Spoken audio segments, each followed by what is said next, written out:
E sobre a caloria, foi um artigo de 2004 e ele é um ensaio clínico randomizado, ou seja, tem um alto nível de relevância científica, já que foi um estudo controlado. Ele foi um estudo clínico onde foi controlado exatamente o que os dois grupos de pessoas estavam ingerindo. E o título do artigo é o seguinte: dieta do Programa Nacional de Educação em Colesterol versus uma dieta mais baixa em carboidratos e mais alta em proteínas e gorduras monoinsaturadas. Como consistiam essas duas dietas? A primeira dieta, que era a dieta do Programa Nacional de Educação em Colesterol, que como é que ela era? Ela era baixa em calorias e é uma dieta com alto teor de carboidratos e as porcentagens eram: a gordura era 30% da dieta, o carboidrato era 55% e a proteína era 15%.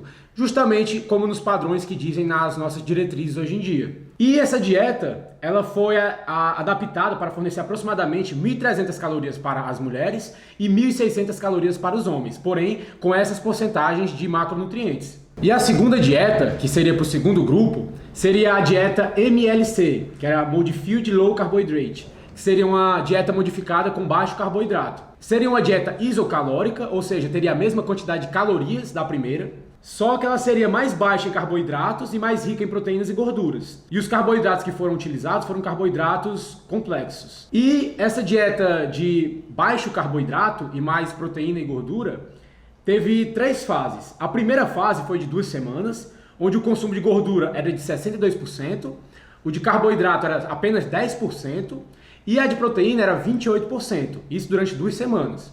Depois, durante outras 2 semanas, reduziram a gordura para 43% da dieta, o carboidrato aumentou para 27% e a ingestão de proteína para 30%. A proteína ficou meio que sempre igual. E agora, isso por mais 2 semanas. E agora, eles olharam durante 8 semanas. A primeira foi durante 2 semanas, a segunda durante 2 semanas de novo, e essa terceira foi durante 8 semanas. Durante 8 semanas, o consumo de gordura foi reduzido para 39%. O consumo de carboidratos aumentaram para 28% e uma ingestão de proteína de 33%. Vocês vejam aqui que durante essas 8 semanas, o consumo de carboidratos está em 28%. Esse 28% foi a maior quantidade de carboidratos durante o maior período que os participantes consumiram. Só que mesmo sendo a maior quantidade de carboidrato, 28% é metade da porcentagem de carboidratos recomendado nas diretrizes brasileiras, que seria entre 50% e 60% da alimentação baseada em carboidratos. E relembrando, as duas dietas, tanto a mais alta em carboidrato quanto a mais baixa em carboidratos, teriam a mesma quantidade de calorias, seriam a mesma caloria para os dois, mudando essa questão dos macronutrientes. Foram randomizados 60 participantes, 29 mulheres e 31 homens, em 2 grupos. Os 2 grupos iriam ingerir a mesma quantidade de calorias, porém um grupo se alimentaria com a dieta do Programa Nacional, que é mais rica em carboidratos, e o outro grupo se alimentaria com a dieta MLC, que era a dieta mais baixa em carboidratos e mais rica em proteínas e gorduras.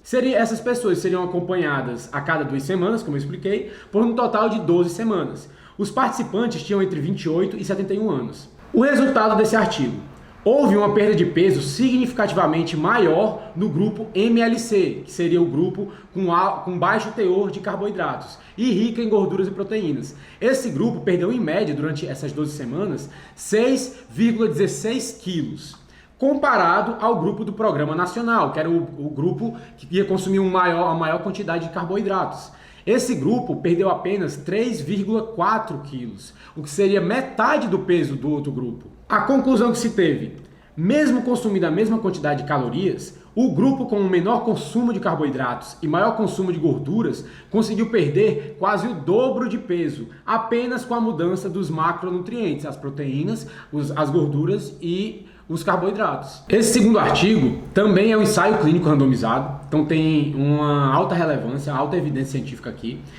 E o que ele diz, o título: uma dieta cetogênica com baixo teor de carboidratos versus uma dieta com pouca gordura para tratar obesidade e hiperlipidemia. A dieta com baixo teor de carboidratos seria a cetogênica, que seria menos de 20 gramas de carboidratos por dia nesses pacientes. E os participantes tinham quantidades ilimitadas de alimentos de origem animal. Alimentos de origem animal não teria restrição, seria ad libitum.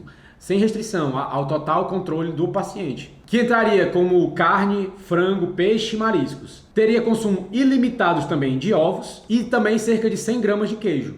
2 xícaras de legumes de salada, que seria no caso alface, espinafre ou aipo, e 1 xícara de poucos carboidratos vegetais, como brócolis, couve-flor e abóbora. Isso diariamente. Ou seja, um consumo muito baixo de carboidratos. Os carboidratos praticamente seriam carboidratos fibrosos. E ele teria consumo ilimitado tanto de carnes como de ovos. E teriam 100 gramas de queijo todos os dias. E a outra dieta seria a dieta com baixo teor de gordura. Menos que 30% da dieta seria energia vinda de gorduras. E além disso, além de menos de 30% da energia total da dieta ser de gorduras, ainda teve uma diminuição de 500 a 1000 calorias a partir do cálculo de manutenção do peso.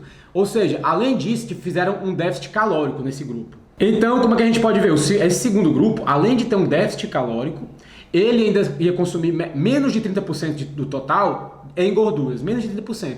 Exatamente, as diretrizes nos mandam, hoje em dia no Brasil, colocar menos de 30% de gordura. E desses 30%, menos que 10% ser saturado, até 10% ser saturado. E como eles fizeram esse estudo? 120 voluntários hiperlipidêmicos e com excesso de peso foram acompanhados por 24 semanas, que dá um total de 6 meses. Usando uma randomização simples gerada por computador. Eles foram pegos e distribuídos aleatoriamente no computador. Foram alocados a receber a dieta pobre em carboidratos ou a dieta pobre em gordura. Um foi para pobre em carboidrato e outros pacientes para pobre em gordura. E qual o resultado que eles tiveram? Os participantes em ambos os grupos perderam substancialmente massa gorda, porém 9,4 quilos com a dieta pobre em carboidratos e uma dieta ad libitum, que seria sem restrições, contra 4,8 quilos com a dieta pobre em gorduras e ainda com a adição de um déficit calórico. Ou seja, a dieta que teve o déficit calórico e reduzido gordura perderam metade do peso. A alimentação que foi mais pobre em carboidratos e sem restrição nenhuma, as pessoas podiam comer o quanto elas quisessem, conseguiram perder o dobro de peso. E os que receberam dieta com pouco carboidrato apresentaram maiores reduções nos níveis séricos de triglicerídeos. Os triglicerídeos da dieta que teve menor carboidrato diminuíram também, teve uma melhora. E a conclusão que a gente tem desse artigo: mesmo a dieta com baixa gordura tendo um déficit de calorias e a dieta com baixos carboidratos tendo um consumo irrestrito de proteínas animais, os participantes que aderiram à dieta pobre em carboidratos perderam quase o dobro de peso. E o terceiro artigo aqui, que é um artigo de 2013, e o título dele é o seguinte: por que não engordamos ao comer 5.000 calorias por dia de uma dieta rica em gorduras? Esse artigo ele não é tão relevante, porque o N dele é igual a 1. Ou seja, o autor do artigo fez apenas esse experimento com ele mesmo. Mas o que é que ele fala? Eu acho ele muito interessante, por isso que eu trouxe ele.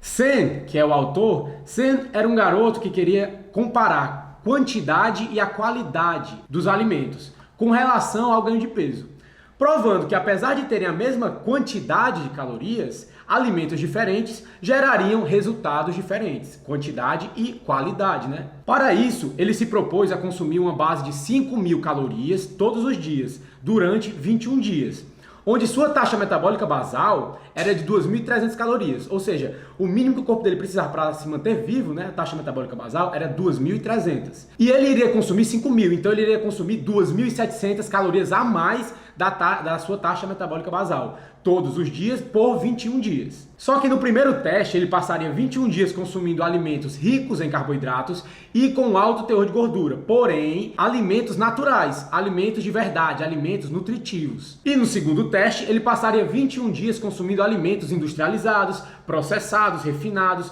substâncias comestíveis ricas em calorias e pobres em nutrientes. Porém, nos dois testes seriam as mesmas 5.000 calorias diárias pelo mesmo período, 21 dias. Seria o mesmo nível, a mesma caloria, o que mudaria seria a qualidade. Depois de 21 dias consumindo 5.000 calorias de alimentos naturais, ele deveria ter engordado cerca de 7 quilos. Isso segundo o cálculo de calorias, né? Porém, o seu peso aumentou apenas 1,3 quilos. E além disso, ele perdeu 3 centímetros de cintura. Ou seja, mesmo ele ganhando peso, ele conseguiu até melhorar sua composição corporal. Aí teve uma pausa, né, desses 21 dias que ele passou fazendo essa alimentação, ele parou durante um tempo e depois fez o outro teste, os mesmos 21 dias, né? Já no segundo teste, Sen consumiu as mesmas 5.000 calorias durante os mesmos 21 dias. mas utilizando de alimentos industrializados, processados e refinados. Depois dos 21 dias, você engordou um total de 7,1 quilos. 5,8 quilos a mais do que no primeiro teste. E teve um aumento da circunferência abdominal de 9,1 centímetros. E a conclusão que a gente pode tirar disso, que apesar de a quantidade de calorias ingeridas fossem as mesmas, a qualidade na alimentação fez uma diferença crucial nos resultados, sendo que no segundo teste ele ganhou 6 vezes mais peso e 12 vezes mais circunferência abdominal. Então fica cada vez mais claro que quando temos um metabolismo saudável e um sistema hormonal funcionando corretamente, onde conseguimos isso com o consumo de alimentos naturais e minimamente processados, o corpo fará o possível para manter a homeostase, ou seja, manter o peso ideal, manter o equilíbrio, consumindo alimentos de qualidade e focando menos na quantidade. A quantidade, sim, é importante, mas vem secundário à qualidade dos alimentos. Primordialmente focar na qualidade.